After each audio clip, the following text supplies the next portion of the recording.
আসসালামু আলাইকুম রাসেল ভাইয়া এবং আমাদের প্রিয় শ্রোতা বন্ধুরা, আশা করি আল্লাহ তাআলার অশেষ রহমতে ভালো আছেন। আমি লাজিম ইয়াসার জিয়াদ। আজ অনেক দিন পর ফিরে আসলাম আপনাদের মাঝে নতুন আরেকটি রহস্যময় অধ্যায় নিয়ে। শুরুতেই ভাইয়ার কাছে ক্ষমা চেয়ে নিচ্ছি আমার লিখায় অনিচ্ছাকৃত ভুলের জন্য। প্রিয় লিসেনার্স, আজ যে ঘটনাটি আপনাদের বলতে চলেছি, এই ঘটনা আমার সংগ্রহ করতে হয়নি।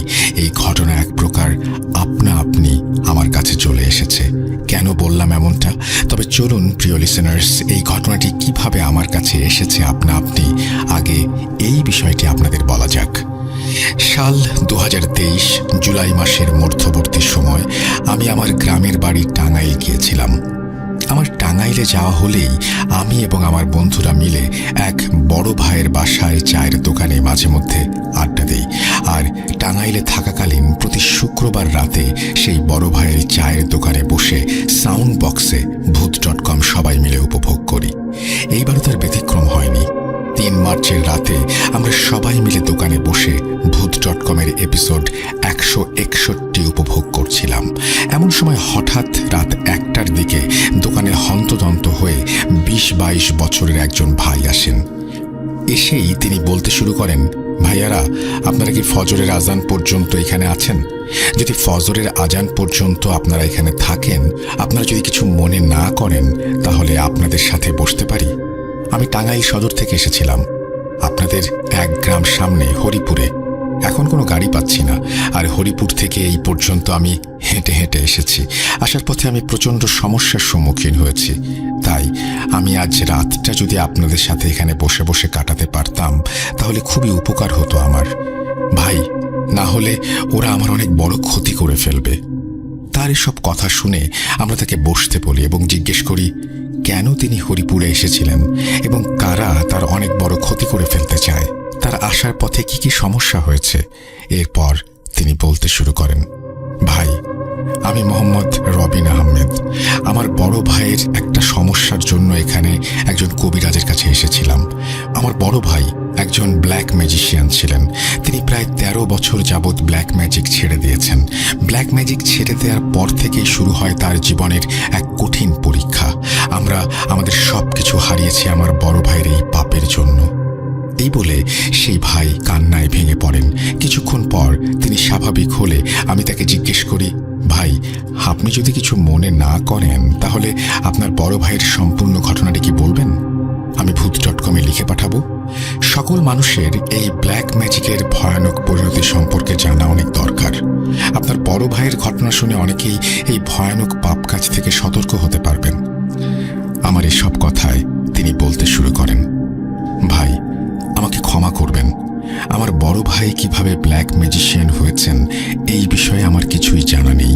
ঘটনাটির পরিপূর্ণ অংশ আমি জানি না। কিছু কিছু বিষয় আমি জানি।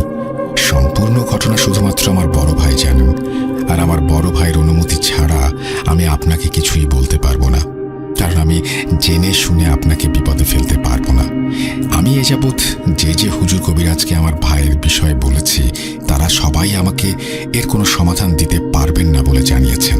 এমনকি তারা প্রত্যেকে আমাকে বলেছেন এবং আমার বড় ভাইও আমাকে বলেছেন আমি যেন এই বিষয়ে কোনো অপরিচিত কাউকে কোনো কিছু না জানাই, তাহলে আমি যাকে জানাবো তারও নাকি অনেক বড় বিপদ হতে পারে। আমি আমার বড় ভাইকে গিয়ে এই বিষয়টি জানাবো। তিনি যদি আপনাকে সম্পূর্ণ ঘটনা বলতে রাজি হন, তাহলে আপনি তার কাছে সম্পূর্ণ ঘটনা শুনে নিন। আপনার ফোন নাম্বারটি দিন আমাকে, আমি আমার ফোনে সেভ করে নিচ্ছি। আমি আপনাকে ফোন করে জানাবো। এরপর আমি তাকে আমার নাম্বার দেই। দেখতে দেখতে ফজরের আজান হয়ে যায়। এরপর আমরা সবাই মিলে তাকে বাস স্ট্যান্ডে পৌঁছে দিয়ে আসি। সে চলে যায় বাসায়। যাই হোক, এরপর অতিবাহিত হয় 4 দিন। আমি রবিন ভাইয়ের কথা প্রায় ভুলেই গিয়েছিলাম। এমন সময় রবিন ভাইয়ের সাথে দেখা হওয়ার ঠিক 5ম দিন, অর্থাৎ আমার ফোনে সকাল 11টা নাগাদ একটি কল আসে।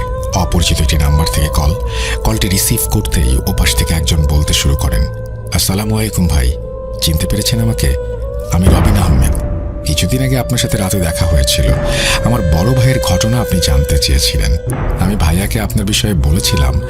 তিনি আপনাকে তার জীবনের সম্পূর্ণ ঘটনা বিস্তারিত বলবেন বলে আমাকে জানিয়েছেন। ভাইয়ার ঘটনাটি শুনতে হলে আপনাকে আমাদের বাসায় আসতে হবে।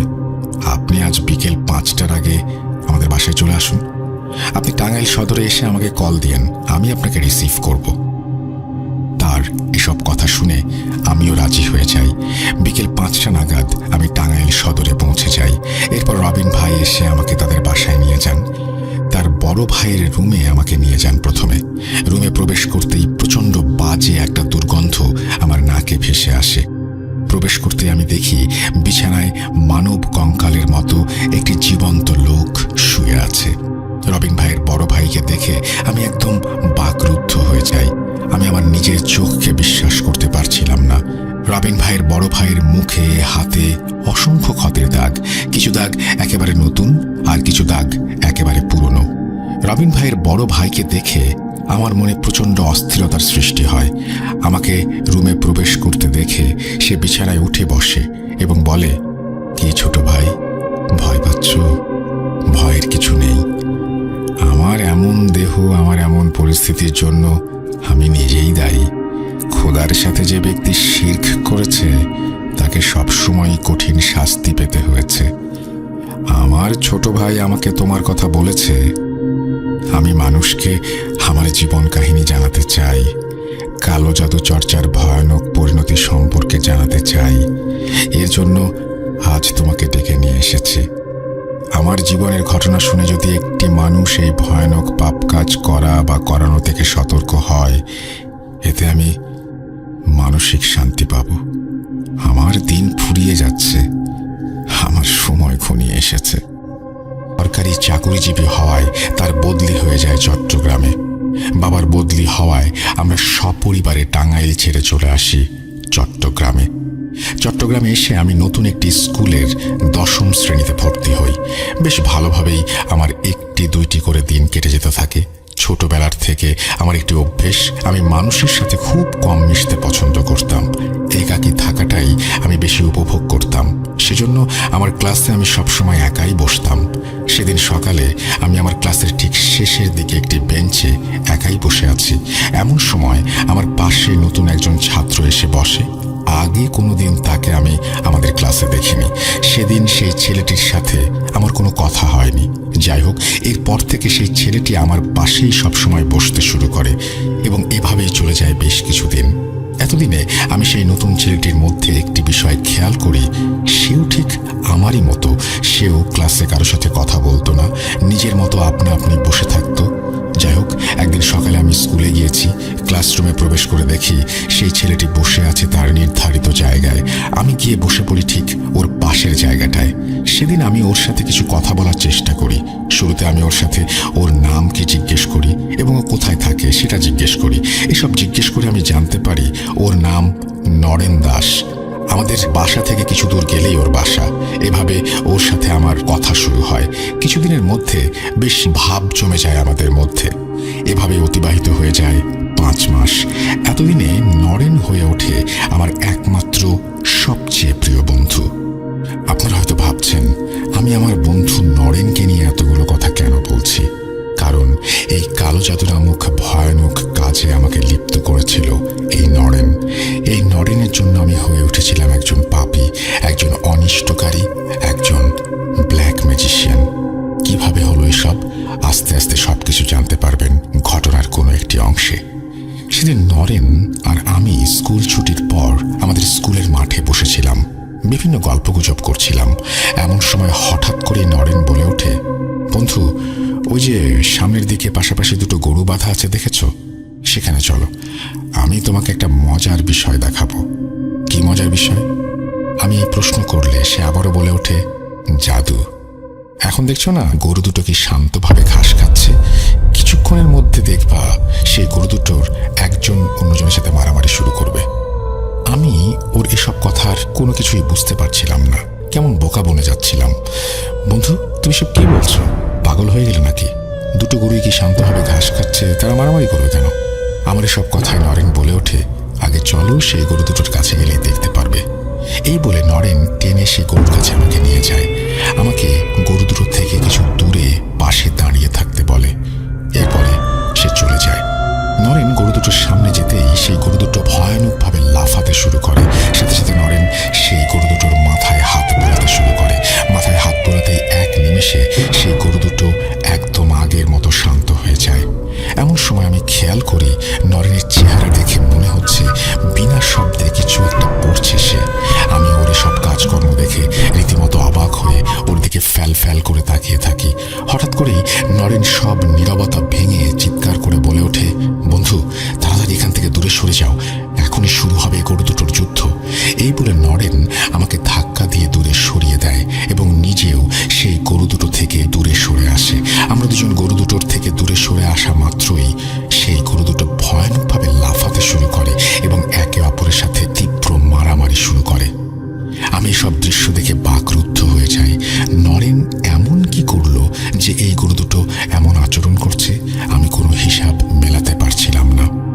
আমার এই সব ভাবনার মাঝে নরেন বলে ওঠে, কি বন্ধু, বলেছিলাম না জাদু দেখবা? দেখলে? তুমি একটু দূরে দাঁড়িয়ে থাকো, আমি গরু দুটোকে শান্ত করে আসি। এই বলে নরেন গরু দুটোর কাছে যায় এবং গরু দুটোকে উদ্দেশ্য করে চিৎকার করে ধমক দিয়ে ওঠে।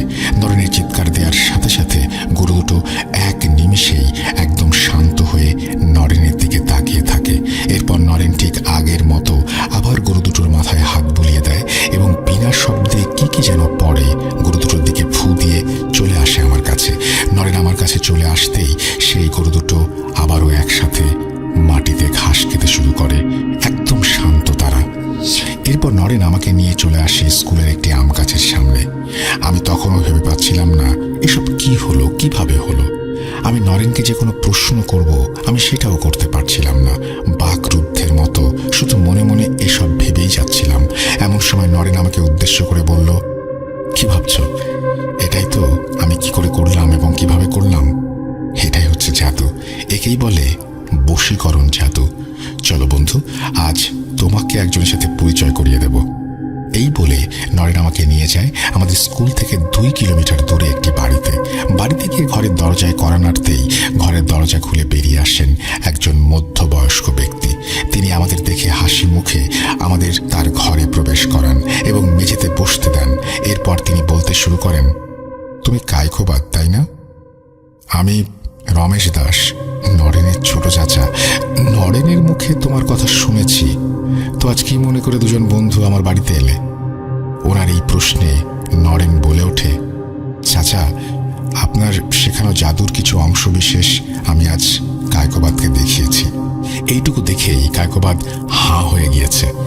ও এসবের কোনো কুল কিনারা করতে পারছে না। নরেনের মুখে সব কথা শুনে রমেশ চাচা একগাল হেসে ওঠেন, বলেন, তাহলে এই বিষয়? হ্যাঁ, এটা কোনো বিষয় হলো? ওসব কিছুই না, ও হচ্ছে জাদু। নরেন আমার কাছ থেকে শিখেছে, জাদু দিয়ে অনেক কিছু করা যায়। কে শিখতে চাও? রমেশ চাচার সব কথা শুনে আমার মনে এই জাদুবিদ্যা শেখার আগ্রহ জন্মে যায়।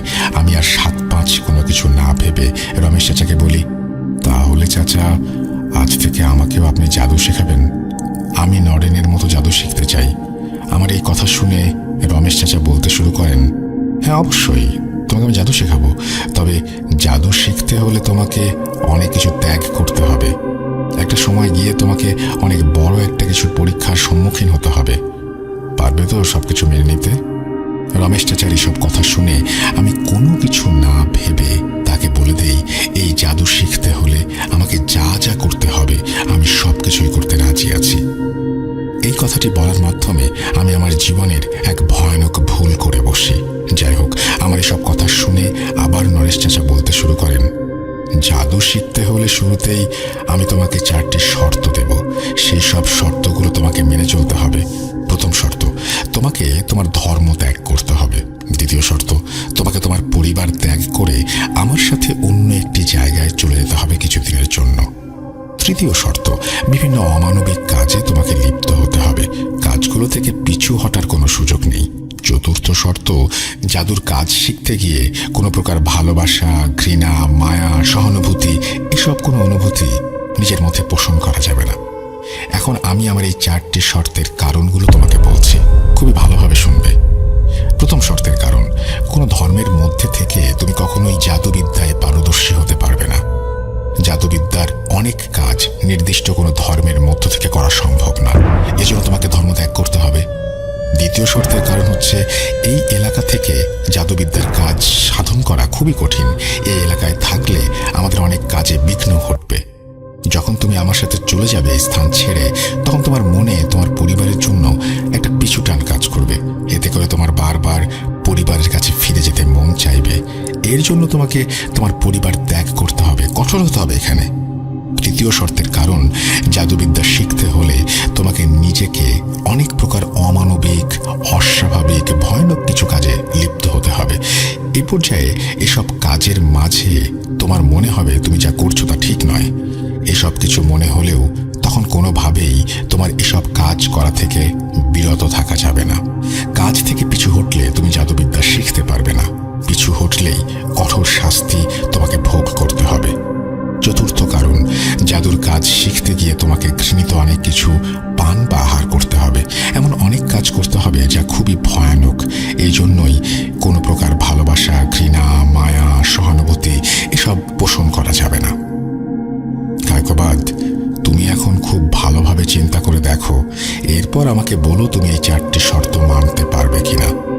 জাদুবিদ্যা শিখতে হলে এই 4টি শর্ত তোমাকে মানতেই হবে, না হলে তুমি জাদুবিদ্যা শিখতে পারবে না। জাদুবিদ্যা শিখতে পারলে তুমি অনেক অসাধ্য সাধন করতে পারবে।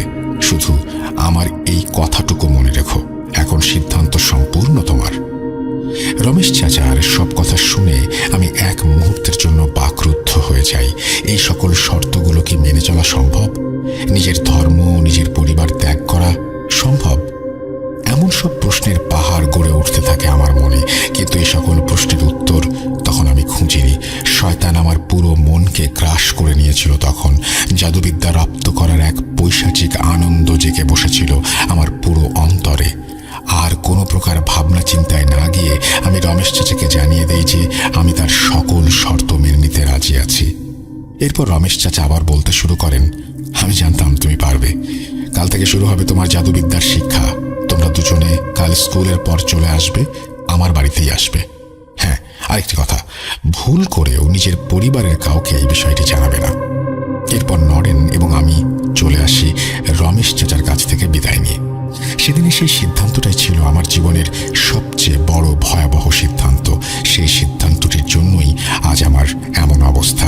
আমি পুরো পরিবারকে হারিয়েছি এই একটি মাত্র ভুল সিদ্ধান্তের কারণে। এই ভুল সিদ্ধান্তটি আজ আমাকে বানিয়েছে আমার নিজ পরিবারের খুনি। এই সিদ্ধান্তটি আমাকে ভোগ করাচ্ছে নারকীয় শাস্তি। যাই হোক, সেই দিনটি ভালোই অতিবাহিত হয়ে যায়। তার পরের দিন থেকে শুরু হয় আমার জাদুবিদ্যা শিক্ষা। এভাবে অতিবাহিত হয়ে যায় 7টি মাস। আমি আস্তে আস্তে জাদুবিদ্যার প্রাথমিক কিছু ধাপ রপ্ত করতে পারি। এর মধ্যে একদিন রমেশ চাচা হঠাৎ করে আমাকে এবং নরেনকে উদ্দেশ্য করে বলেন, সময় এসে গেছে, আমাদের এই স্থানটি পরিবর্তন করতে হবে। আজ রাতেই আমাদের এই স্থান ত্যাগ করে চলে যেতে হবে অন্য কোথাও। তোমরা দুজন আজ রাতে চলে আসবে আমার বাড়িতে। আর একটি কথা খুবই ভালোভাবে মনে রাখবে, তোমরা কোনোভাবেই যেন নিজের পরিবারের কাছে ধরা না পড়ে যাও। কেউ যেন বিষয়টি না জানে। রমেশ চাচার কথা মতো সেদিন রাতেই আমি আর নরেন নিজেদের পরিবার ত্যাগ করে নিজেদের বাড়ির থেকে পালিয়ে চলে আসি রমেশ চাচার বাড়িতে। এরপর সেই রাতের আঁধারেই আমরা সবাই আমাদের গ্রাম ত্যাগ করে চলে আসি চট্টগ্রামের ফটিকছড়ির কাছে একটি পাহাড়ে। সেখানে পৌঁছে আমরা দেখতে পাই সেখানে আগের থেকে একটি কাঁচা ঘর নির্মাণ করা আছে। এই ঘরটি রমেশ চাচা আগে থেকে নির্মাণ করে রেখেছিলেন। যাই হোক, ফটিকছড়ির পাহাড়েই অতিবাহিত হয় আমার জীবনের 7টি বছর। এই 7 বছরের জাদুবিদ্যা শিক্ষায় আমি হয়ে উঠি একজন পাপিষ্ঠ মানুষরূপী শয়তান। অনেক ধরনের কালো জাদুর বিদ্যায় আমি হয়ে উঠি পারদর্শী। এই 7 বছরে আমি রপ্ত করি সর্পি চালান জাদু, মরণীকরণ জাদু, বশীকরণ জাদু, দৃষ্টিভ্রম জাদু, আত্মা আবদ্ধীকরণ জাদু, প্রেত সাধনা, এছাড়াও আরো অনেক কিছু। সাল 1993। একদিন খুব হঠাৎ করে রমেশ চাচা আমাকে ডেকে বলেন, এখন সময় এসে গিয়েছে তোমার আমার থেকে আলাদা হওয়ার। জাদুবিদ্যায় তুমি এখন পারদর্শী। এখন তুমি চলে যাও আমার থেকে দূরে এবং তোমার বিদ্যার চর্চা করো। মনে রাখবে, জাদুবিদ্যার মাধ্যমে মানুষের উপকার সাধনে কোনো কাজ করবে না, কারণ মানুষের উপকারে যদি তুমি কাজ করো তাহলে তুমি তোমার প্রাপ্য মূল্যায়ন পাবে না এবং অর্থ উপার্জন করতে পারবে না। তুমি সর্বদাই এই জাদুবিদ্যার মাধ্যমে মানুষের ক্ষতি সাধনের কাজ করবে, তাহলেই তুমি তোমার প্রাপ্য মূল্যায়ন এবং অর্থ দুটোই উপার্জন করতে পারবে। আর আমার এবং নরেনের চিন্তা করবে না।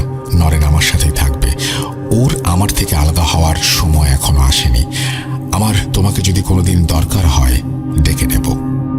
রমেশ চাচার কথা শুনে আমি প্রচণ্ড কষ্ট পাই। এতগুলো বছর আমি তার সাথে কাটিয়েছি। আমি সে সময় তাকে অনেকবার বলেছি আমি দূরে কোথাও যেতে চাই না, কিন্তু সে সময় তিনি আমার একটি কথাও শোনেননি। যাই হোক, এর পর দিন রমেশ চাচা আমাকে নিয়ে রেখে আসেন ফটিকছড়ির নাজিরহাট শহরে এবং তিনি আমার থাকা খাওয়ার ব্যবস্থা করে দেন এক বন্ধুর বাড়িতে। এরপর ধীরে ধীরে সেই এলাকায় আমার নাম বিস্তার লাভ করতে থাকে। বিভিন্ন মানুষ তাদের বিভিন্ন ঘৃণিত কাজ নিয়ে আমার কাছে আসতে শুরু করে। আমি তাদের সকল কাজ করে দিতে শুরু করি অর্থের বিনিময়ে। আমি আমার এই ভয়ানক বিদ্যার মাধ্যমে মানুষের ক্ষতি সাধনের কাজ করতে থাকি একটার পর একটা। ধীরে ধীরে আমার পুরো জীবন ধাবিত হতে থাকে ধ্বংসের দিকে। আমি হয়ে উঠি একজন মানুষরূপী শয়তান। কিন্তু সেই সময় আমার মধ্যে এসব কোনো চিন্তাই আসেনি। সে সময় শয়তান আমার পুরো শরীরকে গ্রাস করে রেখেছিল। এভাবেই অতিবাহিত হয়ে যায় একটি বছর।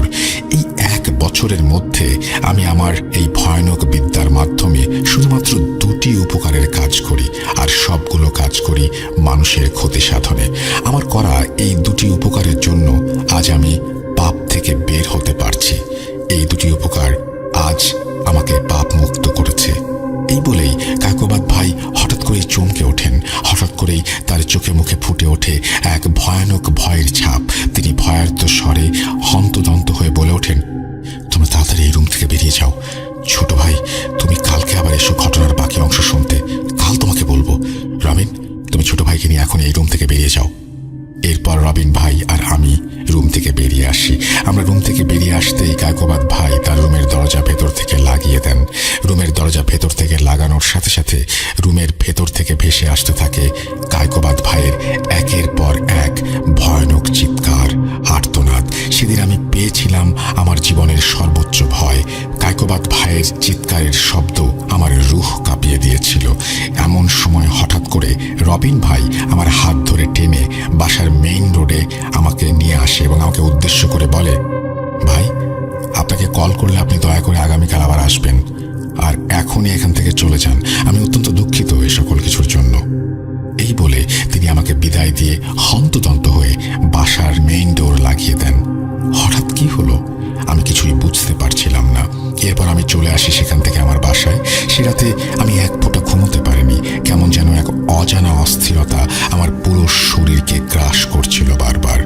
হঠাৎ কেন কায়কোবাদ ভাইয়ের মুখে ভয়ের ছাপ ফুটে উঠল? ঘটনা বলতে বলতে হঠাৎ কেন তিনি থেমে গেলেন?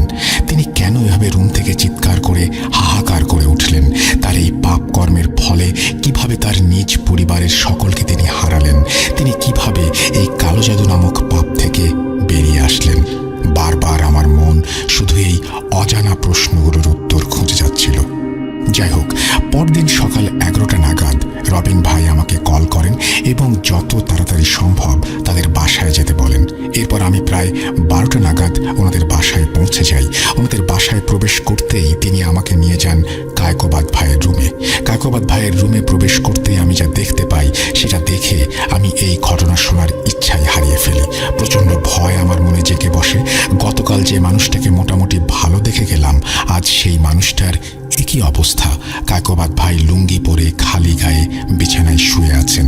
তার শরীর যতদূর দেখা যাচ্ছে প্রতিটি জায়গায় বড় বড় তাজা কামড়ের দাগ, বড় বড় আঁচড় তার সারা শরীর জুড়ে ছড়িয়ে পড়েছে। একই ভয়ানক অবস্থা। যাই হোক, কায়কোবাদ ভাই আমাকে দেখে শোয়া থেকে উঠে বসার চেষ্টা করেন, কিন্তু তিনি ব্যর্থ হন।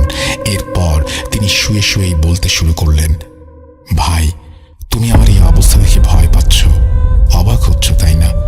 অবাক হওয়ার কিছু নেই। এই সকল কিছু আমার পাপের ফল। আমার এই জীবনে খোদার সাথে শিরক করাটা খুবই শাস্তিযোগ্য একটা অপরাধ হয়েছে। ওরা প্রতি 13 দিন অন্তর অন্তর আসে আমার কাছে এবং আমাকে এই শাস্তিটি দিয়ে চলে যায়। ওদের আসার সময় হলে আমি বুঝতে পারি। এই জন্যই আমি গতকাল তোমাকে রুম থেকে তাড়াহুড়ো করে বের করে দেই। এখন তুমি ভাবছো ওরা কারা? বলবো সবকিছু একে একে। গতকাল কোথায় যেন শেষ করেছিলাম ঘটনাটি? ও হ্যাঁ, মনে পড়েছে। আমার করা দুটি উপকার যার মাধ্যমে এই পাপ থেকে আমি বের হতে পেরেছিলাম। তাহলে শোনো সেই দুটি উপকারের বর্ণনা। প্রথম উপকার, সে রাতে আমি আমার একটি কাজ কাজ শেষ করে বাড়ি ফিরে আসছিলাম। এমন সময় আমি চাঁদের আলোয় দেখতে পাই রাস্তার মাঝে 4টি কালো বিড়াল একটি সাদা বিড়ালকে ভয়ানকভাবে আঘাত করছে। এ দৃশ্য দেখার সাথে সাথে আমি বুঝতে পাই সেই সাদা বিড়ালটি একটি ভালো জিন এবং তাকে আঘাত করছে যে 4টি বিড়াল তারা খারাপ জিন। সেই সময় হঠাৎ করেই আমার মনে কেন জানি দয়া চলে আসে সেই সাদা বিড়ালটির জন্য। এরপর আমি 7-5 না ভেবে সেই 4টি জিনকে আমার বিদ্যার সাহায্যে বন্দি করে ফেলি সেখানে থাকা একটি গাছের সাথে।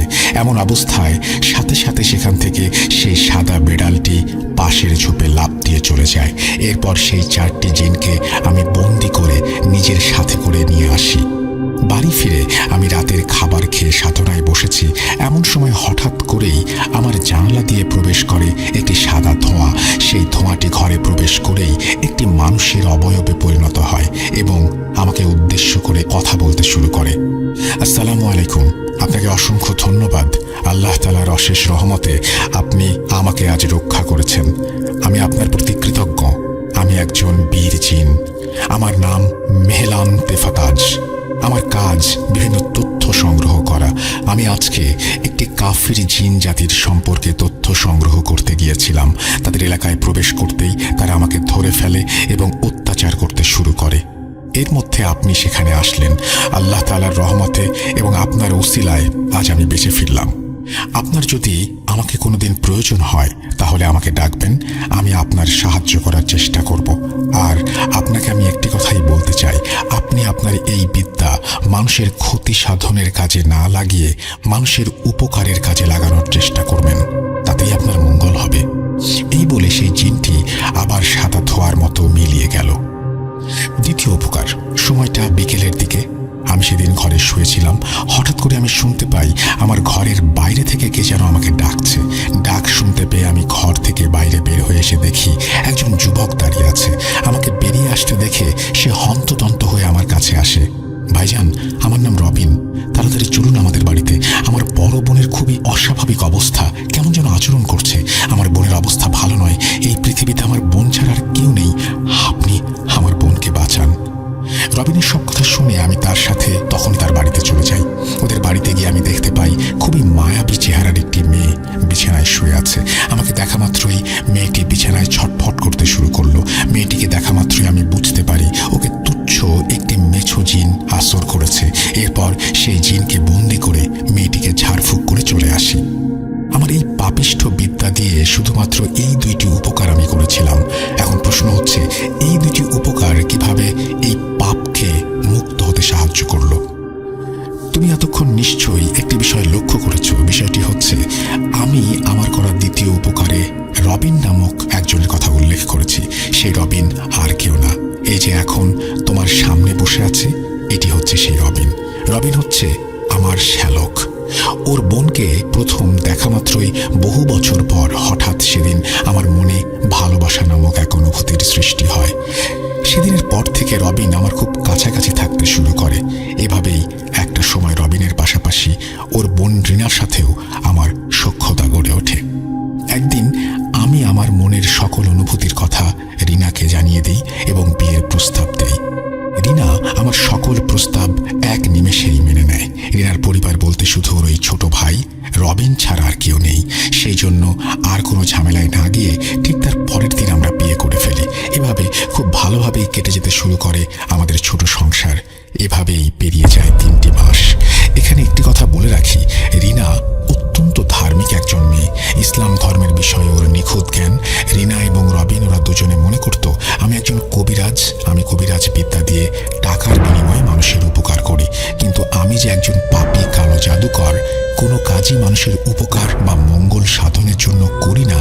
আমি যে একজন মানুষরূপী শয়তান, এই বিষয়টি তাদের কখনো চিন্তাতে আসেনি। তবে রিনার আমার প্রতি এই ভুল ধারণাটি বদলে যায় একদিন। সেদিন রাতে আমি আমার কাজ শেষ করে বাসায় ফিরে সবে বিছানায় বসেছি। এমন সময় রিনা মলিন চেহারা নিয়ে আমার কাছে এসে বসে।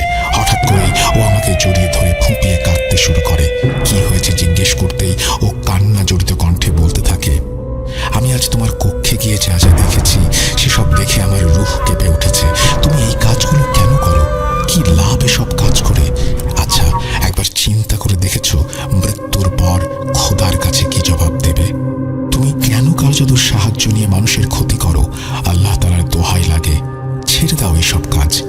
ফিরে আসো আল্লাহ তাআলার পথে। সামনে আমাদের সুন্দর ভবিষ্যৎ। আমি তোমাকে ভালোবাসি, আমি তোমাকে হারাতে চাই না। এই কাজগুলো তুমি যদি ছেড়ে দিতে না পারো তাহলে তুমি আমাকে ছেড়ে দাও। এই বলে রিনা অঝরে কাঁদতে শুরু করে।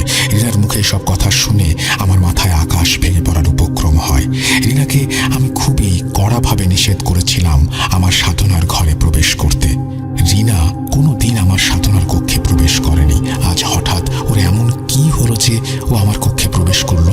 আমি বাকরুদ্ধ হয়ে এসব চিন্তা করতে থাকি। এমন সময় রিনা কান্না থামিয়ে আবার বলতে শুরু করে, আমার উপর খুব রাগ হচ্ছে তাই না? তোমার কড়া নিষেধ থাকার পরেও আমি তোমার কক্ষে কেন প্রবেশ করলাম? মেহলান সিফাতাজ, এই নামটি তোমার মনে আছে? যার জীবন রক্ষা করেছিলে তুমি, উনি আমাকে তোমার সব কাজের কথা বলেছেন। অনেকদিন যাবৎ তিনি আমার স্বপ্নে এসে আমাকে বারবার এই সকল বিষয়ে বলছিলেন। বিষয়টা নিছক স্বপ্ন ভেবে বারবার আমি ভুলে গিয়েছি, কিন্তু আজকে তিনি নিজে সশরীরে আমার সামনে হাজির হয়ে এই সকল বিষয় আমাকে জানিয়েছেন এবং তোমার কক্ষে গিয়ে এই সব কিছুর প্রমাণ নিজ চোখে দেখে আসতে বলেছেন। তুমি আমার বা ওনার ওপর রাগ করো না। যেটা করে আসছো এর পরিণতি খুবই খারাপ। আমার জন্য, আমাদের সুন্দর ভবিষ্যতের জন্য, আমাদের ভালোবাসার জন্য এই পাপ থেকে তুমি নিজেকে মুক্ত করো। কি পারবে না? এরপর রিনা আমাকে এই পাপ সম্পর্কে অনেকগুলো হাদিস বলতে শুরু করে। আমি বাকরুদ্ধ হয়ে ওর প্রতিটি কথা মনোযোগ দিয়ে শুনতে থাকি। সে রাতে হয়তো আল্লাহ তাআলার রহমত আমার ওপর বর্ষিত হয়েছিল। রিনার বলা হাদিস শুনে আমার রূহ কেঁপে উঠেছিল। খোদার ভয়, পরকালের ভয় আমার পুরো অন্তরকে গ্রাস করছিল। সে রাতে আমি মনস্থির করি এই সকল পাপ কাজ থেকে আমি নিজেকে চিরতরে সরিয়ে নেব। রিনাকে সে রাতে আমি প্রতিশ্রুতি দেই এই পাপ কাজ আমি ছেড়ে দেব। হ্যাঁ, ঠিক তার পরদিন এসব পাপ কাজ আমি ঠিকই ছেড়ে দিই চিরতরে। তবে এসব পাপ কাজ ছেড়ে দেবার আগে একটি কাজ আমি করি। সেই একটি কাজ আমার পুরো পরিবারকে কেড়ে নেয়। সেই একটি কাজের জন্যই আজ আমাকে এমন শাস্তি ভোগ করতে হচ্ছে। আফসোস হয় আমার এখনো, সেদিন যদি আমি রিনার কথা শুনতাম তাহলে হয়তো আমার পুরো পরিবার আমার কাছে থাকতো। পরদিন সকালে আমি ঘুম থেকে উঠে সবে সকালের খাবার খেয়েছি। এমন সময় খুব হঠাৎ করেই আমার বাড়িতে এসে হাজির হন আমার গুরু রমেশ চাচা। ওর নাম মনে পড়লে এখন আমার ঘৃণা হয়। যাই হোক, আমার বাড়িতে এসেই তিনি আমাকে উদ্দেশ্য করে বলতে শুরু করেন, বাবা কায়কোবাদ, ভুলে গেলি তোর গুরুকে? শুনলাম বিয়ে করেছিস, আমাকে একবার খবরও তো দিলি না। তোর তো এখন আমাকে আর দরকার পড়ে না রে বাবা, কিন্তু আজ আমার খুবই দরকার তোকে। বাবা, আমার একটি কাজ আজ তোকে করে দিতে হবে।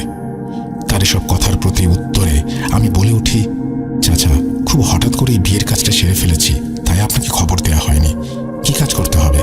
তবে চাচা, আমি গতকাল রাতে একটি সিদ্ধান্ত নিয়েছি, আর সেটি হচ্ছে এই কালো জাদু চিরতরে বাদ দিয়ে দেব। আমার কথা শুনে তিনি দেখলাম খুব একটা অবাক হলেন না। যাই হোক, এরপর তিনি আমার কথার উত্তরে বললেন, আমার জীবনের সবচেয়ে গুরুত্বপূর্ণ কাজ করতে গিয়ে আমি আটকে গিয়েছি। বাবা, আমি তো তোর গুরু, গুরুর কথা রাখবি না? আমার এই শেষ কাজটি করে তুই কালো জাদুর কাজটি চিরতরে বাদ দে। আমি তোকে বাধা দেব না। আমি তোকে একটি কবরস্থানের ঠিকানা দিচ্ছি। আজ রাতে তুই সেই কবরস্থানে গিয়ে আমি তোকে একটি কবর দেখিয়ে দেব। সেই কবরের লাশের মাথা এবং 2 হাতের কনিষ্ঠা আঙুল কেটে নিয়ে এসে দিবি। আমি তোকে অনুরোধ করছি, আমার এই শেষ কাজ তুই করে দে। আমি নরেনকে পাঠিয়েছি অন্য একটি কাজে, না হলে তোর এই কাজটি করতে হতো না। রমেশ চাচার অনুরোধ আমি ফেলতে পারি না। আমি কাজটি করার জন্য রাজি হয়ে যাই। এরপর রমেশ চাচা আমার বাড়ি থেকে চলে যান। রাতে আমাকে নিতে আসবেন বলেন, কিন্তু রিনা আমাকে কোনোভাবেই সেই কাজটি করতে দিতে চাচ্ছিল না। এরপর আমি রিনাকে অনেকবার বুঝিয়ে রিনাকে কথা দেই এটি আমার জীবনে শেষ কাজ। যাই হোক, সন্ধ্যা গড়িয়ে রাত 10টা নাগাদ রমেশ চাচা আমাদের বাড়িতে আসেন আমাকে নিতে। এরপর আমি বেরিয়ে পড়ি তার সাথে। কিছুক্ষণের মধ্যে আমরা পৌঁছে যাই একটি পারিবারিক কবরস্থানে। কবরস্থানে পৌঁছে আমি চিনতে পারি এটি কাদের পারিবারিক কবরস্থান। এই কবরস্থানটি হচ্ছে একজন কবিরাজের পারিবারিক কবরস্থান। সেই কবিরাজটি এই 10 কি 12 দিন আগে মারা গিয়েছেন। যাই হোক, এক সময় রমেশ চাচা আমাকে সেই কবিরাজের কবর দেখিয়ে বলেন সেখান থেকে সেই জিনিসগুলো নিয়ে আসতে হবে। আমি সময় নষ্ট না করে কবর খুঁড়ে কবিরাজের লাশের থেকে তার মাথা এবং 2 হাতের কনিষ্ঠ আঙ্গুল কেটে নিয়ে আসি। কবরটি আবারও ঠিকঠাক করে রমেশ চাচার কাছে এসে তাকে জিনিসগুলো বুঝিয়ে দেই। এরপর রমেশ চাচার থেকে আমি বিদায় নিয়ে চলে আসি বাসায়। ওই রাতের পর আমি এই পাপ কাজ চিরকালের জন্য ছেড়ে দেই। পরের দিন শুক্রবার আমি কালেমা পড়ে দিনের পথ ইসলামে ফিরে আসি। এর কিছুদিন পর আমি আমার পরিবারের সাথে যোগাযোগ করতে সক্ষম হই। এরপর এই এলাকা ছেড়ে রিনা এবং রবিনকে নিয়ে চলে যাই আমার পরিবারের কাছে টাঙ্গাইলে। ধীরে ধীরে আমার জীবন খুবই আনন্দে কাটতে থাকে। আমি বড় একটি মুদিখানার দোকান দেই। খুব ভালো আয় রোজগার শুরু হয়ে যায়। এক কথায় পরিবার নিয়ে খুব আনন্দের সময় কাটছিল আমার। এভাবেই দেখতে দেখতে কেটে যায় প্রায় 2টি বছর। আমি ধীরে ধীরে ভুলে যাই আমার সেই পাপী বিদ্যা, আমি ভুলে যাই আমার সেই পাপের জীবন। আমি উপভোগ করতে থাকি শুধু আমার এই আনন্দের জীবন। একদিন সকালে আমার এই আনন্দ সব এক নিমেষে মিশে যায়। সেই সকালে আমার ঘুম ভাঙে রবিনের চিৎকারে। ঘুম ভেঙে যেতেই আমি দেখি রবিন আমার পাশে দাঁড়িয়ে চিৎকার করে কেঁদে চলেছে। কি হয়েছে জিজ্ঞেস করতেই রবিন কান্না জড়িত কণ্ঠে বলে ওঠে, ভাই কি হলো আমাদের বাসায়? কেউ বেঁচে নেই ভাই, কেউ বেঁচে নেই, ওই যে ওইখানে আপু। এই বলে রবিন ফুঁপিয়ে ফুঁপিয়ে কাঁদতে শুরু করে। ওর এসব কথা শুনে ওর হাতের ইশারা মোতাবেক আমি ছুটে যাই ডাইনিং রুমের দিকে। রুমে প্রবেশ করতে আমি দেখি রিনার নিথর দেহ মেঝেতে পড়ে আছে, ওর মুখ দিয়ে রক্ত গড়িয়ে পড়ছে। এই দৃশ্য দেখা মাত্রই আমি ছুটে যাই আমার বাবা মার ঘরে। বাবা মার ঘরে প্রবেশ করা মাত্রই আমি দেখি মা বাবার নিথর দেহ পড়ে আছে বিছানায়। তাদের দুজনের মুখ দিয়েও রক্ত গড়িয়ে পুরো বিছানা মাখামাখি। এক নিমেষেই আমার পুরো পৃথিবী আনন্দ শেষ হয়ে যায়। আমার জীবনে নেমে আসে অন্ধকার। আমার পরিবারের সকলকে হারিয়ে আমি হয়ে যাই এতিম। আমি কিছুই বুঝে উঠতে পারছিলাম না কেন এমন হলো। হঠাৎ কিছুক্ষণ পর বাসায় পুলিশ এসে আমার মা বাবা এবং আমার রিনাকে নিয়ে যায়। পোস্টমর্টম করে জানতে পারে তাদের শরীরের প্রতিটি গুরুত্বপূর্ণ অর্গান পচে সেখানে পোকা হয়ে গেছে। এসব শুনে আমি বুঝতে পারি আমার করা কোনো এক পাপ কাজের শাস্তি হিসেবে আমার পুরো পরিবার আমি হারিয়ে ফেলেছি। এমন অস্বাভাবিক অবস্থা দেখে পুলিশ কোনো তদন্ত না করে লাশ আমাকে হস্তান্তর করে। আমার পরিবার হারিয়ে আমি হয়ে যাই একদম একা। আমার কাছের মানুষ বলতে শুধু রবিন। হঠাৎ এমন কেন হলো এর কারণ আমি খুঁজে বের করতে চাই না, কারণ এসব কারণ খুঁজতে গেলে আমাকে আবার জড়াতে হবে সেই পাপে। এভাবে অতিবাহিত হয়ে যায় প্রায় 2 বছর। 2 বছর পর রাতে আমি আমার ঘরে ঘুমিয়ে আছি। এমন সময় হঠাৎ আমার গলায় প্রচণ্ড চাপ অনুভব করি। সাথে সাথে আমার চোখ খুলে যায়। চোখ খুলতে আমি দেখতে পাই অনেকগুলো কালো ছায়া আমার সামনে দাঁড়িয়ে আছে। হঠাৎ করে সেই ছায়াগুলো আমার উপর ঝাঁপিয়ে পড়ে এবং আমি অনুভব করতে শুরু করি আমার পুরো শরীরে কামড়ের তীব্র যন্ত্রণা। প্রায় 10 মিনিট এভাবে আমি সহ্য করতে থাকি তীব্র যন্ত্রণা। 10 মিনিট পর সবকিছুই শান্ত হয়ে যায় এবং সেই ছায়াগুলো আমার চোখের সামনেই মিলিয়ে যেতে শুরু করে। এখন এভাবেই চলছে আমার জীবন। গতকাল সেই ছায়াগুলো এসেছিল আমার কাছে আমাকে শাস্তি দিতে। তারা প্রতি 23 দিন পর পর আমাকে এভাবে শাস্তি দিতে আসে। আমি কেন পুরো পরিবার হারালাম, কারা আমাকে এভাবে অমানবিক নির্যাতন করে, এই বিষয়টি এভাবে অজানা থেকে যাবে না। যখন সেই কালো ছায়াগুলো প্রথম এভাবে নির্যাতন করলো তার ঠিক 3 বছর পর সে রাতেও আমি বিছানায় ঘুমিয়ে আছি। এমন সময় হঠাৎ আমার ঘুম ভেঙে যায় এবং একটি সালামের শব্দেই আমার ঘুম ভাঙে। চোখ খুলতে আমি দেখতে পাই মেহলান সিফা তাজ, তিনি আমার সামনে দাঁড়িয়ে আছেন। কিন্তু এ কি অবস্থা, তাকে খুবই রোগা জীর্ণ শীর্ণ দেখাচ্ছে। আমাকে চোখ খুলতে দেখে সে আমাকে উদ্দেশ্য করে বলতে শুরু করে, গতকাল আমি আমার বন্দি দশার থেকে মুক্তি পেয়েছি। আমার এই এতগুলো বছর বন্দি অবস্থায় থাকার জন্য দায়ী আপনার ওস্তাদ রমেশ। আপনার পরিবারের সদস্যদের মৃত্যুর কারণ এই রমেশ একটা শয়তান। নিজের কাজ হাসিলের জন্য ওর ভাতিজা এবং আপনাকে এই কালো জাদুর শিক্ষা দিয়ে আপনাদের দুজনকে কালো জাদু বিদ্যায় সিদ্ধহস্ত করেছে। কারণ রমেশ শয়তানের সাথে সরাসরি যোগাযোগ স্থাপন করতে চেয়েছিল। বলতে পারেন এটি ওর জীবনের লক্ষ্য। শয়তানের সান্নিধ্য হাসিলের প্রথম ধাপ হলো সায়াকিন ফায়দানের সান্নিধ্য হাসিল করা। সায়াকিন ফায়দানের সুপারিশেই শয়তানের সাক্ষাৎ মিলবে। কালো জাদুর একটি নির্দিষ্ট প্রক্রিয়ায় 3টি কাজ সম্পূর্ণ করলে এই সায়াকিন ফায়দান শয়তানকে সুপারিশ করতে বাধ্য হবে। প্রথম কাজটি হলো কালো জাদুর নির্দিষ্ট প্রক্রিয়ার মধ্য দিয়ে এমন একজন পুরুষকে বল দিতে হবে কালো জাদুর বিদ্যায় সাইকিন ফায়দান হাজির হবে এবং প্রশ্ন করবে তাকে কার মাধ্যমে ডাকা হয়েছে। এখানে মাধ্যম হচ্ছে এমন একজন ব্যক্তি যার জন্য এই সাইকিন ফায়দান পূর্বে শয়তানের কাছে সুপারিশ করেছিল। মাধ্যমের নাম বলার পর সাইকিন ফায়দান সেই মাধ্যমের মাথা ও 2 হাতের কনিষ্ঠ আঙুল চাইবে। এই কাজটি সম্পূর্ণ করার ফলে 3টি কাজের মধ্যে 2টি কাজ সম্পূর্ণ হবে।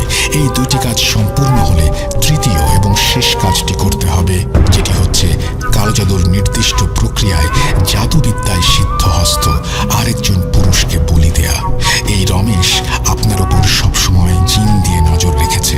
সেটাতেও জেনে যায় যে আপনি এই পাপ কাজ ছেড়ে দেওয়ার সিদ্ধান্ত নিয়েছেন।